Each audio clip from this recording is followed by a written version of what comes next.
ზიამაღლობელის მხარდასაჭერად შიმშილობას აგრძელებს ბათუმის აქციების მედროშე თემურ ქათამაძე რეჟიმის რეპრესიებს უკვე მე-15 დღეა უკიდურესი ფორმით აპროტესტებს. ბათუმში დღესაც იმართება დემონსტრაცია, მანამდე გაიმართა რეჟიმის პატიმრების სოლიდარობის მარში. თამარ თედიაშვილი გვერდება ბათუმიდან დეტალებით ის გვეტყვის რა ხდება ახლა ქალაქში. Ლუკა კლავ საკონსტიტუციო სასამართლოს მიმდებარე ტერიტორიას ხედავთ კადრში, სადაც ისევ არის 2 დღის წინ დადგმული კარვები და 24 საათიანი პროტესტის ნიშნად ეს კარვები აქციის მონაწილეების თქმით დარჩება მანამ, სანამ ზიამაღლობელის სიცოცხლეს და ჯანმრთელობას დაემუქრება საფრთხე. თავისუფლება ზიამაღლობელს, თავისუფლება რეჟიმის პატიმრებს ბუნებრივია ყველაზე ხშირად ამ შეძახილებს ვისმენთ ჩვენ, ასევე თემურ ქათამაძე ძალიან სწორად აღნიშნეთ მე-15 დღეა ზიამაღლობელის პარალელურად შიმშილობს და მისი ჯანმრთელობის და მისი მდგომარეობის შესახებ ინფორმაცია არ გვაქვს, ისევე როგორც არ გვაქვს ზიამაღლობელის ჯანმრთელობის შესახებ დეტალური ინფორმაცია. სწორედ ერთ-ერთი მოთხოვნა ზიამაღლობელის მიმართულებით არის ის, რომ შეიკრიბოს ექიმების კონსილიუმი და მას ჩაუტარდეს შესაბამისი კვლევები, თუმცა ჯერჯერობით ეს მოთხოვნა არ არის დაკმაყოფილებული. დღეს საპროტესტო მსვლელობა გაიმართა, მარში გაიმართა ბათუმის სტადიონიდან საკონსტიტუციო სასამართლოსკენ, სადაც იყვნენ ჟურნალისტები, სამოქალაქო აქტივისტები, პოლიტიკოსები, ახალგაზრდები. ჩემს უკან ახლა ვხედავ მე ახალგაზრდებს, ასევე თემო ტარიელაძეს მათ შორის. თემო 65 დღეა. ეს პროცესი გრძელდება 65 დღეა. ერთი წუთიც არ ჩამქრალა მუხტი და ნაცვლად იმისა, რომ რაღაც დათმობებზე, რაღაც კომპრომისზე წამოვიდეს ეგრეთ წოდებული ხელისუფლება, შედეგად ვიღებთ იმას, რომ უფრო და უფრო ყოველდღიურად, უფრო და უფრო უგულებელ ყოფს ხალხის მოთხოვნებს და თითქოს არც არსებობს ეს პროცესი, თითქოს არც არსებობს ზიამაღლობელი უკანონო პატიმარი და სხვა სინდისის პატიმრები არც არსებობენ. ისეთი პოზიცია უჭირავს დღეს ხელისუფლებას. შენი დღევანდელი სათქმელი 65 დღეს რა არის ხელისუფლება ეგრეთ წოდებული ხელისუფლებისთვის და შენი თანამოაზრეებისთვის? ხელისუფლება რომ მართლა ლეგიტიმური იყოს და ხელისუფლება მართლა რომ ამ ქვეყნის მთავრობად თვლიდეს საკუთარ თავს, მეტად უფრო პასუხისმგებელი იქნება თითოეული მისი მოქალაქის მიმართ და მათ შორის რა თქმა უნდა ზიამაღლობელის მიმართ. რა თქმა უნდა მეტი პასუხისმგებლობას გამოიჩენდა იგი მუჰაჯირი ქართველის მიმართ, რომელიც უკვე მე-15 დღეა შიმშილობს. ჩემი სათქმელი და ჩვენი სათქმელი არის ის, რომ ბრძოლა გაგრძელდება ბოლომდე, ბრძოლა გაგრძელდება გამარჯვებამდე და ჩვენ აუცილებლად გავიმარჯვებთ, იმიტომ რომ სხვანაირად არ შეიძლება დასრულდეს ბრძოლა სამშობლოსთვის, დასრულდეს ბრძოლა ევროპული მომავლისთვის. მადლობა თემო ტარიელაძეს უსმენთ. ახალგაზრდები ძალიან ხშირად ამბობენ, რომ არ დაიხლებიან და ეს არის ბრძოლა სამშობლოსთვის და არა რაიმე სხვა უფრო უმნიშვნელო იდეალისტვის. სამშობლო მათთვის ყველაზე მნიშვნელოვანი და ღირებულია. ხედავ ახლა მე ქალბატონს, რომელიც არის პედაგოგი. ქალბატონო ლია, თქვენ ხშირად ხართ აქციებზე.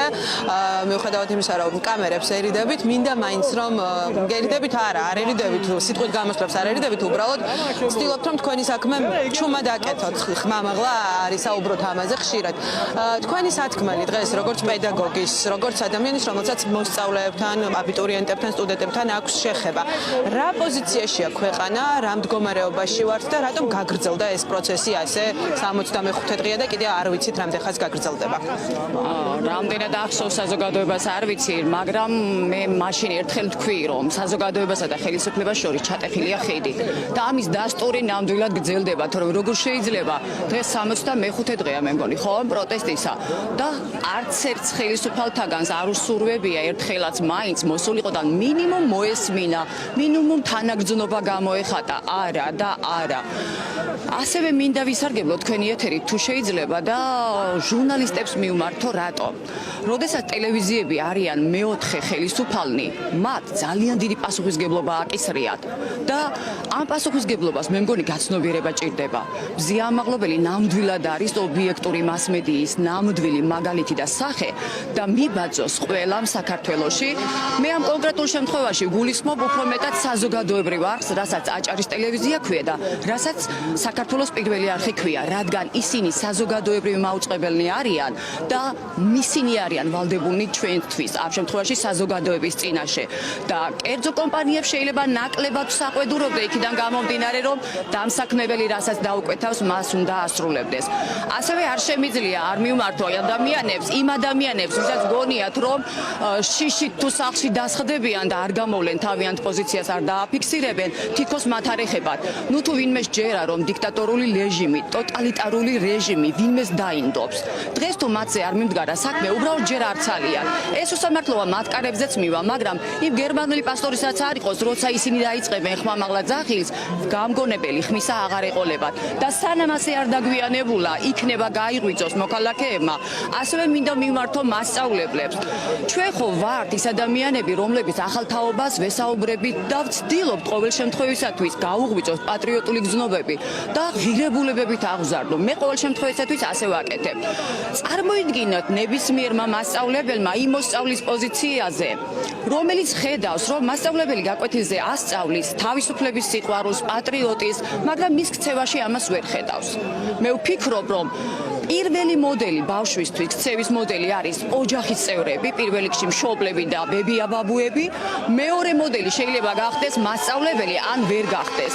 და ასე რომ მე ვფიქრობ, საზოგადოების ყველა პროფესიის წარმომადგენლებს ჩვენი წილი ბალი გვაქვს სამშობლოს წინაშე და ამ ვალს ღირსეულად ტარება და მოხდა უნდა.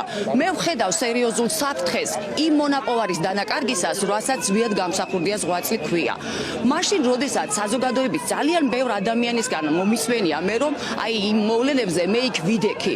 და თუ იქ იდექით ადამიანებო, ის ვინც მართლა იდექით, როგორ შეგიძლიათ ახლა არ იდგეთ აქ? როდესაც მონაპოვარს, რასაც დამოუკიდებელი თავისუფალი საქართველო ქვია, სერიოზული საფრთხე აქვს. სერიოზული საფრთხე ჩვენი ხელისუფლების ხელში. მეტი არავისგან.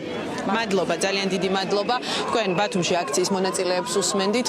საფრთხე სახელმწიფოებრიობის დაკარგვის, საფრთხე სამშობლოს დაკარგვის, საფრთხე თავისუფლების დაკარგვის. სწორედ ასე ფასდება ის პროცესები, რაც ჩვენს ქვეყანაში მიმდინარეობს. თავისუფლება მზია ამაღლობელს, თავისუფლება რეჟიმის ყველა პატიმარს, ეს ყველაზე ხშირად გვესმის ბოლო პერიოდში აქციებზე. ბუნებრივია, 65 დღეა ბათუმელები დგანან საკონსტიტუციო სასამართლოსთან და შეგახსენებთ, რომ 24 საათიან რეჟიმში მიმდინარეობს ბათუმში პროტესტი. აქ არის კარვები, სადაც ადამიანები ათევენ ღამეებს და ამბობენ, რომ ეს პროცესი გაგრძელდება მანამ, სანამ მზია ამაღლობელის ჯანმრთელობას და სიცოცხლეს ემუქრება საფრთხე.